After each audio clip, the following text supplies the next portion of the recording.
Today we are going to tackle about the comparison of air quality standards and guidelines in Philippines, United States, European Union, and Hong Kong, as well as guidelines published by the World Health Organization. So, what is air quality standard? Simply put, is the limit on the amount of a given pollutant in the air.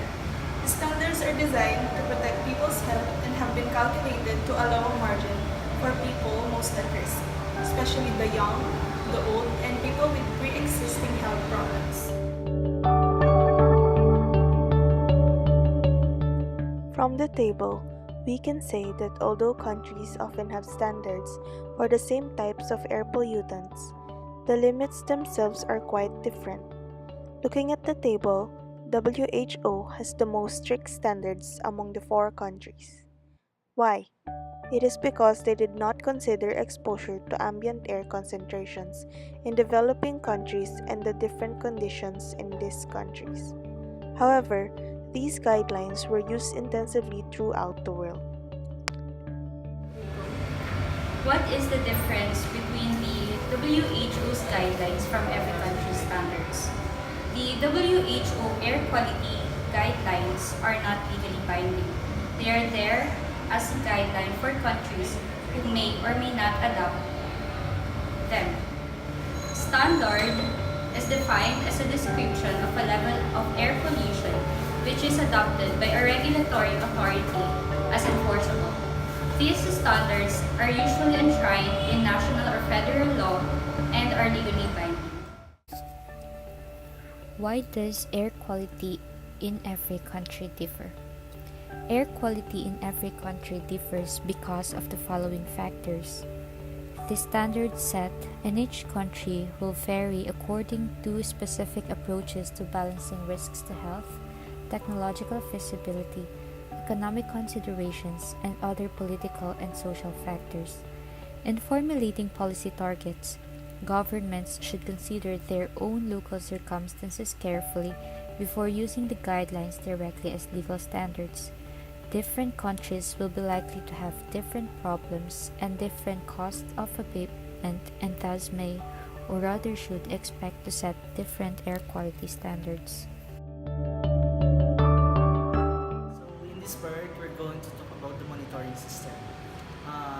The countries that I'm going to report is about the Philippines and Europe. The country Philippines is monitored by EMB. The air quality is monitored by EMB. So what is EMB? EMB stands for Environmental Management Bureau, which is the bureau that monitor the ambient air quality. So the station in the Philippines are located in a fixed area. The example where the location is roadside, where we can monitor the air quality of the surroundings, the parameters that we can get in the roadside is about CO2, which is stand for carbon dioxide. In the Philippines, primarily located near the roadside with a large traffic volume, and it can access the air pollution caused by the vehicles in a certain area. So, like as I said before, the station are located in the roadside with the large traffic volume, and it can access the air pollution caused by motor vehicles. Slides show one of the monitoring stations along a roadside that monitors the air quality in the area. For the Philippines, Table 1.1 Type of Air Quality Monitoring System in the Philippines and the Pollutant Monitor in 2015. The types are Manual Reference or Reference Method, which measure the PM10. The quantity in whole Philippines is 27. Manual reference method for the parameter TSP, the quantity is 22. Continuous monitoring, which includes the DOAS, PM10, PM2.5, O3, SO2, NO2, CO, and BTX, which has a quantity of 14. Continuous monitoring band is another type another part or the port type, which measure the air quality in the parameter of methane, O3, CO2, which is carbon dioxide, NO2, and also PM10. The last type of monitoring system that you can see in the Philippines is a continuous monitoring, which measure the PM10 and the PM2.5, which has a 27 quantity within the Philippines. The total of it is in the whole Philippines is 93.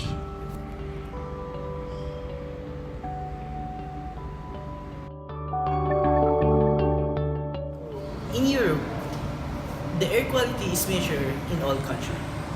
In the entire year, except in the country where the winter is 6 months. So, as you can see in this slide, each country in Europe has a monitoring system, and each country has many methods or equipment that they use.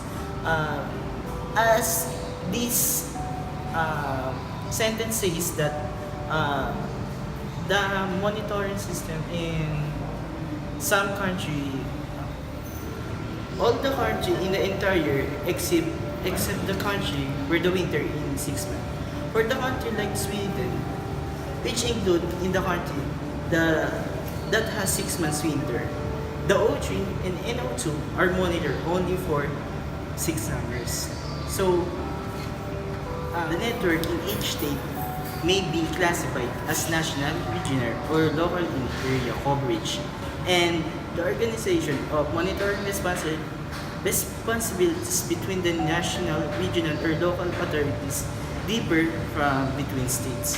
So in every states there is many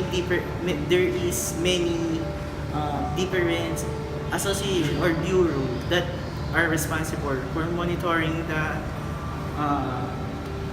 the air quality in each state. So as you can see, in Europe, almost all the country has many monitoring sites. Next, I'll discuss about the monitoring systems of the US. EPA, Environmental Protection Agency, is the one responsible for monitoring the air systems in the United States. Today, about 4,000 monitoring stations are distributed across the nation. EPA also sets national standards for these pollutants to protect public health. In Hong Kong, level of pollution is continuously measured by EPD, or Environmental Protection Department. AQHIs are calculated based on the cumulative health risk AQHIs are calculated based on the cumulative health risk attributable to the 3-hour moving average concentrations of different air pollutants. As shown on the table, the monitoring systems in Hong Kong includes 13 general and 3 roadside monitoring stations. These risk factors of each pollutant were obtained from local health studies. Monitoring is important because the data gathered from the monitoring systems tells how well the community is doing in the means of meeting the standards.